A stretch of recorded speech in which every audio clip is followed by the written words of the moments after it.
Welcome back. BJP రాష్ట్రపతి అభ్యర్థిగా Bihar governor Ramnath Kovind పేరు ఖరారైంది. ఢిల్లీలో సమావేశమైన బీజేపీ పార్లమెంటరీ బోర్డు రాష్ట్రపతి అభ్యర్థిపై తీవ్ర కసరత్తు చేసింది. అనేక మంది పేర్లను పరిశీలించింది. చివరికి బీహార్ గవర్నర్ రామ్నాథ్ కోవింద్ పేరును ఫైనల్ చేసింది. ఉత్తరప్రదేశ్లోని కాన్పూర్కు చెందిన రామ్నాథ్ కోవింద్ 2 సార్లు రాజ్యసభ సభ్యునిగా వ్యవహరించడంతో పాటు బీజేపీ అధికార ప్రతినిధిగా కూడా పనిచేశారు. కోలి తెగకు చెందిన రామ్నాథ్ వయసు 71 సంవత్సరాలు.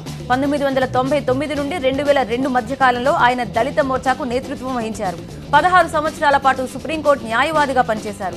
పార్టీ పట్ల అత్యంత విశ్వసనీయతతో పనిచేసిన రామ్నాథ్ పేరును రాష్ట్రపతి అభ్యర్థిగా ప్రకటించడం పట్ల బీజేపీ వర్గాల్లో హర్షం వ్యక్తమవుతోంది. ఈ నెల 23న రామ్నాథ్ తన నామినేషన్ దాఖలు చేయనున్నారు.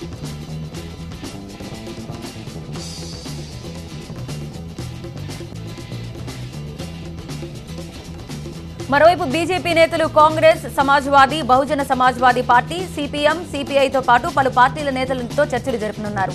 రాష్ట్రపతి ఎన్నికను ఏకగ్రీవం చేసేందుకు బీజేపీ తీవ్రంగా ప్రయత్నిస్తోంది. ఇక విపక్ష పార్టీల వ్యూహం ఎలా ఉండబోతుందన్నది ఉత్కంఠగా మారింది.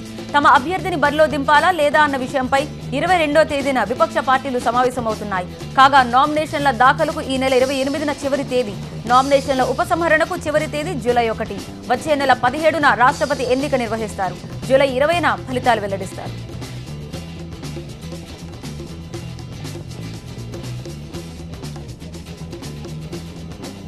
ఎన్డీఏ రాష్ట్రపతి అభ్యర్థిగా దళిత నేత రామ్నాథ్ కోవింద్ పేరు ప్రకటించడంపై పలు రాజకీయ పార్టీలు హర్షం వ్యక్తం చేశాయి. ఈ నేపథ్యంలో తెలుగు రాష్ట్రాల ముఖ్యమంత్రులు కేసీఆర్, చంద్రబాబు రామ్నాథ్ అభ్యర్థిత్వానికి మద్దతిచ్చారు. అలాగే పశ్చిమ బెంగాల్ ముఖ్యమంత్రి మమతా బెనర్జీ మద్దతు కూడగట్టే పనిని చంద్రబాబుకు అప్పగించినట్లు తెలిసింది. ఎన్డీఏ ప్రతిపాదించిన రాష్ట్రపతి అభ్యర్థిని అందరూ బలపరచాలని సూచించారు. ఏపీ సీఎం చంద్రబాబు ఉన్నత విద్యావంతుడు, దళిత నేతను అభ్యర్థిగా నిలబెట్టడం హర్షణీయమని వ్యాఖ్యానించారు. కానీ ఎన్డీఏ నాయకులు కానీ బీజేపీ నాయకులు కానీ అందరితో మాట్లాడి ఆ తర్వాత ఒక చదువుకున్న వ్యక్తిని, ఒక దళిత వర్గాలకు సంబంధించిన వ్యక్తిని ఈరోజు ప్రెసిడెంట్ ఆఫ్ ఇండియాగా నామినేట్ చేశారు, ఎంపిక చేశారు. అందరూ కూడా ఇలాంటి అభ్యర్థిని సపోర్ట్ చేసి యునానిమస్గా చేస్తే చాలా గౌరవంగా ఉంటుంది. దానికి కూడా అందరూ సహకరించాలని కూడా కోరుకుంటున్నాను. అమిత్ షా గారు ప్రధానమంత్రి నాకు ఒకసారి మమతాతో మాట్లాడమని చెప్పి అడిగారు. నేను ఆవిడతో మాట్లాడడం విదేశాల్లో ఉన్నారు. నేను కాంటాక్ట్ చేశాను. అయితే ఆవిడ నాకు ఇంకా పెద్దగా క్యాండిడేట్ని పరిచయం లేదు, కానీ ఇప్పుడు చెప్తున్నారు. నేను కూడా మా వాళ్ళతో మాట్లాడి గొల్ల కుర్మలకు ఉపాధి కల్పించేందుకు రాష్ట్ర ప్రభుత్వం ప్రవేశపెట్టిన గొర్రెల పంపిణీ పథకానికి ఇవాళ తెలంగాణ సర్కార్ శ్రీకారం చుడుతోంది. గజ్వేల్ నియోజకవర్గంలోని కొండపాకలో ముఖ్యమంత్రి కేసీఆర్ ఈ కార్యక్రమం ప్రారంభిస్తారు. కొండపాకలో 825 మంది లబ్ధిదారులకు గొర్రెల యూనిట్లను అందిస్తారు. ఈ ఏడాది మొత్తం 3,60,000 గొర్రెల్ని పంపిణీ చేయనుండగా వచ్చే ఏడాది 3,57,000 గొర్రెల్ని పంపిణీ చేస్తారని మంత్రి తలసాని తెలిపారు. గొర్రెల పంపిణీ కార్యక్రమాన్ని పెద్ద ఎత్తున చేపట్టడం, ఈ బ్రహ్మాండమైనటువంటి కార్యక్రమం భారతదేశ చరిత్రలో ఊహించినటువంటి కార్యక్రమానికి ప్రారంభం చేస్తున్నాం. కాబట్టి నేను ఈ సందర్భంగా రాష్ట్రంలో ఉన్నటువంటి ప్రజాప్రతినిధులకు అందరికీ ఇప్పుడు లెటర్స్ కూడా పంపిస్తున్నాం.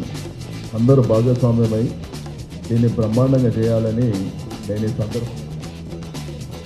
ప్రతిపక్షాలు విశాఖ నగరం ప్రతిష్టను దిగజార్చడానికి ప్రయత్నిస్తున్నాయని విమర్శించారు ఏపీ సీఎం చంద్రబాబు. భూముల వ్యవహారం తన దృష్టికి వచ్చిన వెంటనే సిట్ను నియమించినట్లు చెప్పారు. గంట అడిగితే సీబీఐ విచారణకు ఆదేశించాలా అన్న ప్రశ్న అడిగిన మీడియా ప్రతినిధిని ప్రశ్నించారు. సీబీఐకి ఇస్తే 20 ఏళ్లు పడుతుందని, సిట్ ద్వారా వెంటనే దోషుల్ని శిక్షిస్తామని చెప్పారు ముఖ్యమంత్రి.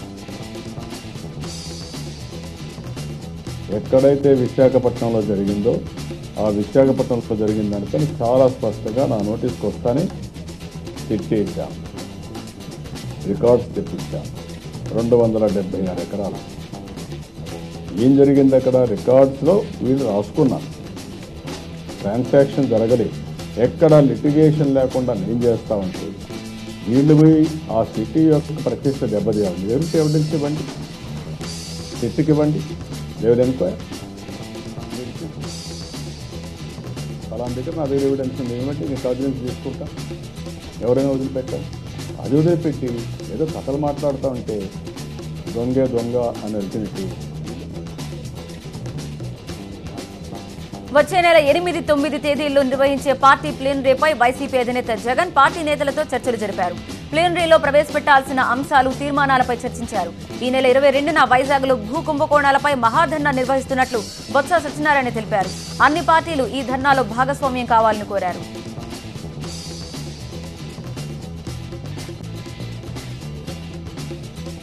విశాఖ భూ కుంభకోణంపై సీబీఐ చేత విచారణ జరిపించాలని డిమాండ్ చేశారు సిపిఎం నేత రాఘవులు. ప్రభుత్వం సిట్పై నమ్మకం లేదన్నారు ఆయన. మంత్రి గంటా కూడా సీబీఐ విచారణకే డిమాండ్ చేసిన విషయాన్ని గుర్తు చేశారు. ఇద్దరు మంత్రుల మధ్య తగాదాగా చూపించి ఈ విషయాన్ని ప్రభుత్వం పక్కదారి పట్టించే ప్రయత్నాలు చేస్తోందని విమర్శించారు ఆయన.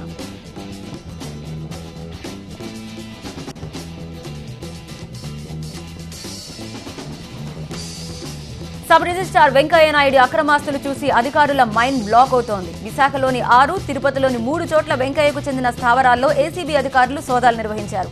ఇప్పటి వరకు 6 కోట్లకు పైగా అక్రమాస్తుల్ని గుర్తించారు. విశాఖలో 15 ఇళ్లు, మరో ప్రాంతంలో 4 ఎకరాల భూమికి సంబంధించిన ఆధారాలు బయటపడ్డాయి. వెంకయ్య నివాసంలో 2 కార్లు, బైక్ ని సీజ్ చేశారు. అంతేకాకుండా 1.75 కిలోల బంగారం, 1.35 కిలోల వెండి, 20 లక్షల విలువైన వస్తువులు, 42 లక్షల రూపాయల నగదును అధికారులు స్వాధీనం చేసుకున్నారు.